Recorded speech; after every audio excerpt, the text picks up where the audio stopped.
जय श्री राम। योगेश अनंत का लिखा सभी सुनने वालों को प्यार भरा नमस्कार। 25 मई को महाराज को अंदाज हो गया था कि यहाँ आगरा में मैं औरंगज़ेब के मृत्यु के खूनी पंजे में फंस चुका हूँ। उनके नज़रबंदी के लिए अंतिम था राय सिंह की हवेली चुनी गई और राय सिंह की हवेली में महाराज को नज़रबंद किया गया और 400 उनके साथ जो उनके सैनिक आए थे उनको हवेली के बगल में एक छावनी में नज़रबंद किया गया।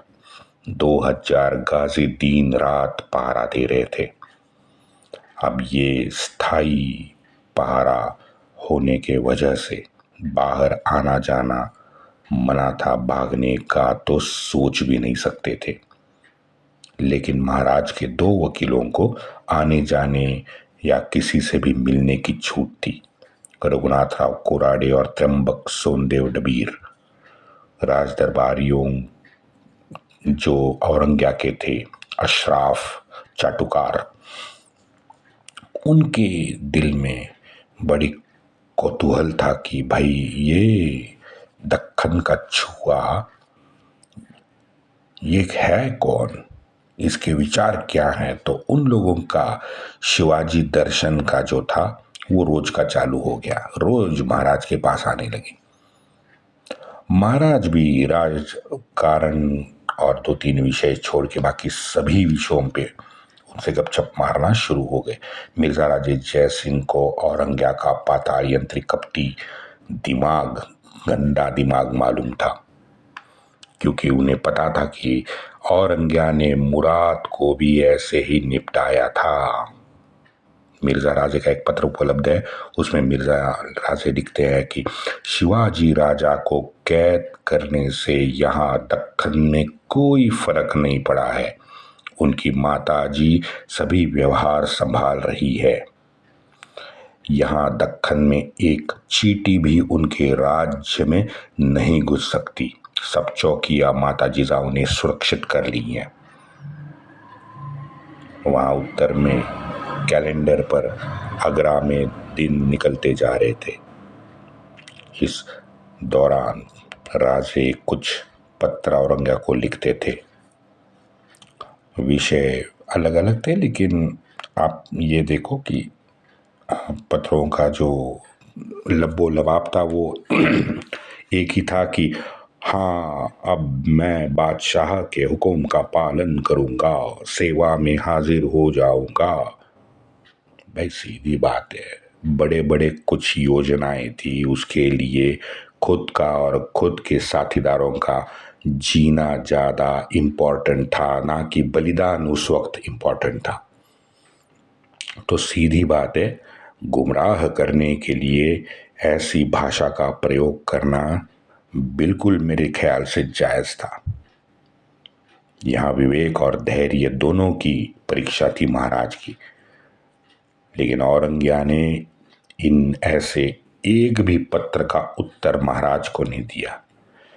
ये साला अपने बाप के पत्रों का उत्तर नहीं देता, वो काफिर चूहे का क्या देगा।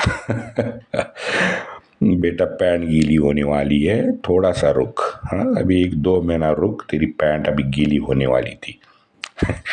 औरंगज़ेब के दिमाग में बस यही चल रहा था कि क्या करूं इस सिवा का, क्या करूं, कैसे चाल चलूं कि सिवा मर जाए।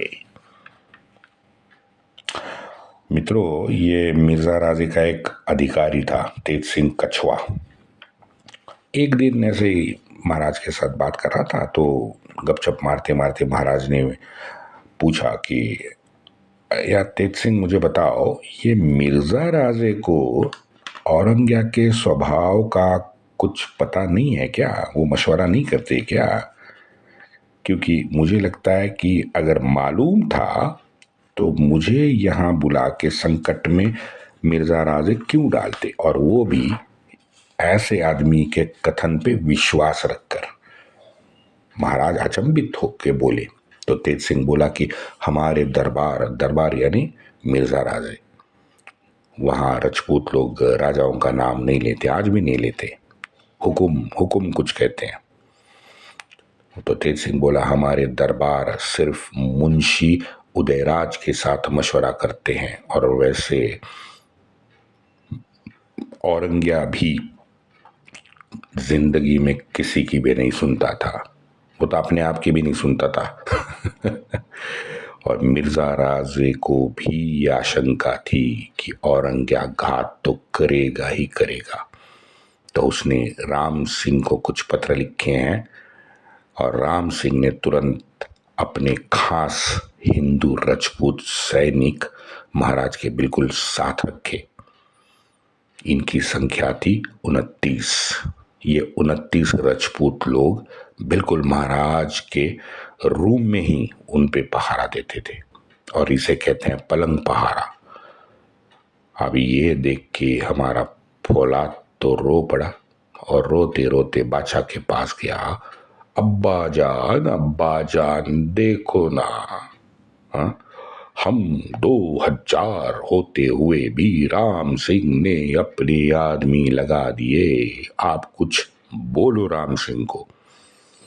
चल, औरंगिया ने राम सिंह को बुलाया। राम सिंह से बोला, भाई क्या चल रहा है भाई?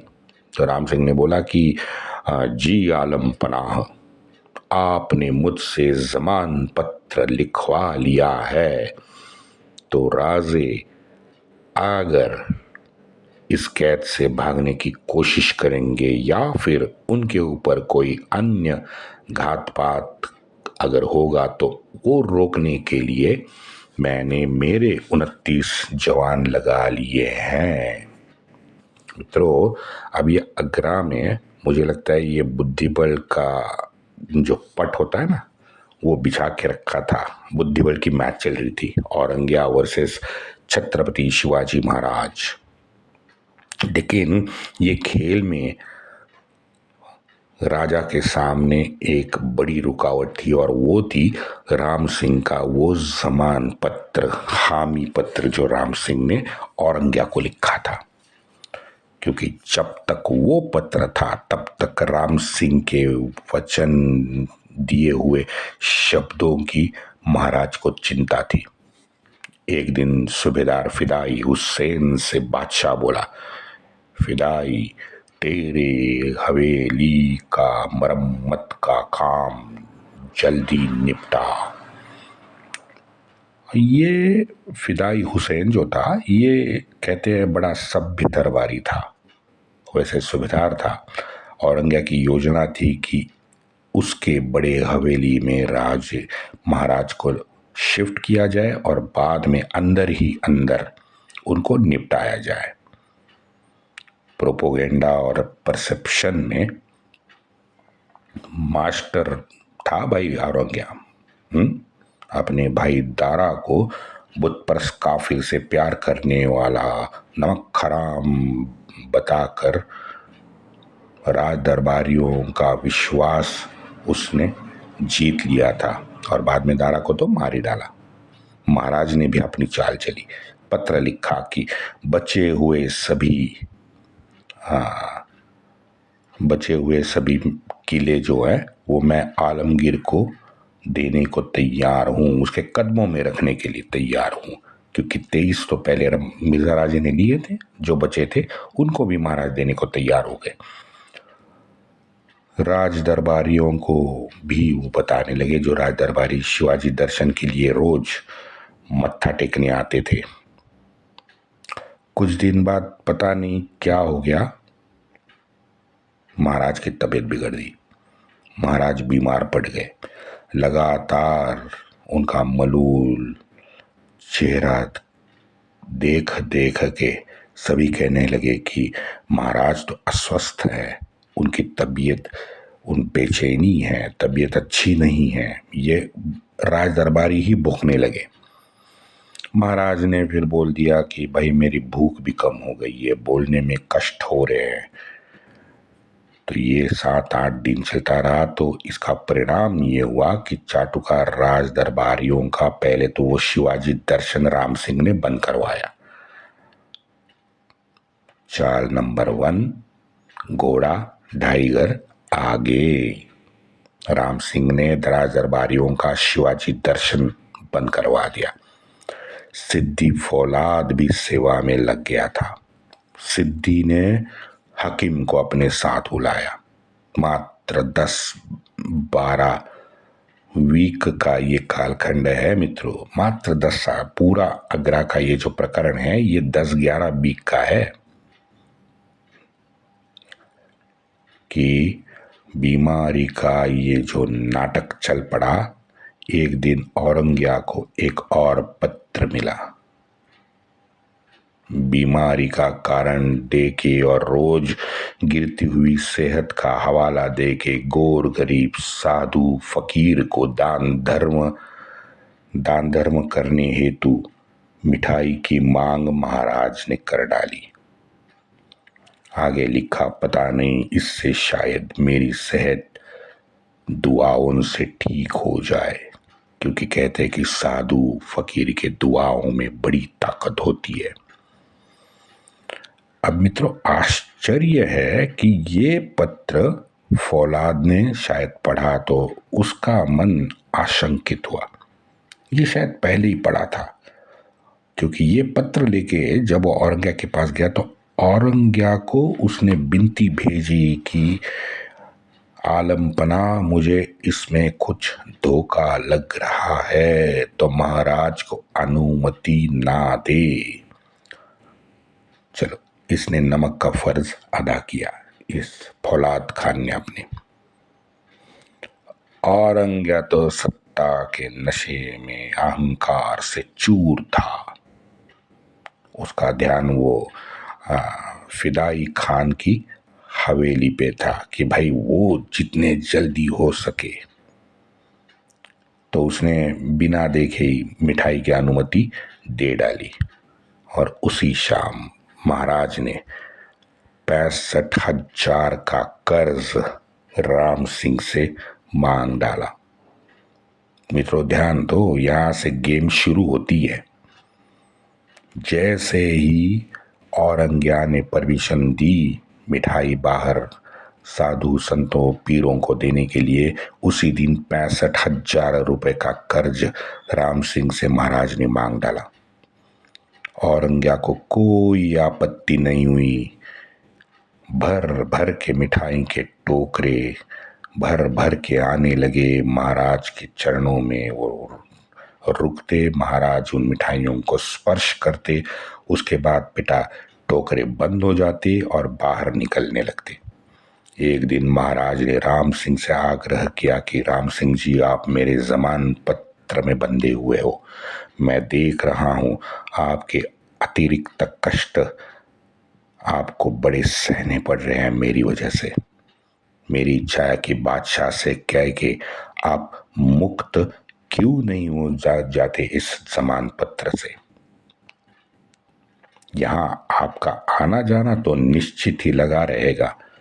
बेचारा राम सिंह, उसको इस चेस गेम की भनक भी नहीं थी, क्योंकि राम सिंह निष्ठावान और वचनों का पक्का था। उसने बोला, नहीं महाराज, मैंने आपके सुरक्षा का आपसे वादा किया है। मैं आपसे वादा खिलाफी भला कैसे करूं। अब महाराज फंस गए पेंच में। उनकी वो जैसी अवस्था हो गई कि मक्खी गिर गई मध में। क्योंकि जानते थे कि भाई राम सिंह बड़े श्रद्धा भाव और आदर से ये बात महाराज से कह रहा था। आखिरकार अपने ऊपर किए गए उपकारों के बोझ का जब हवाला दिया तो राम सिंह फिर जाके मान गया। औरंगिया के पास गया, बोला, जहांपना, आप जानते हो कि वैसे तो फौलाद खान अच्छा काम कर ही रहा है और आपने भी उसे ये काम दिया है, तो राजा आजकल बहुत बीमार चल रहे हैं।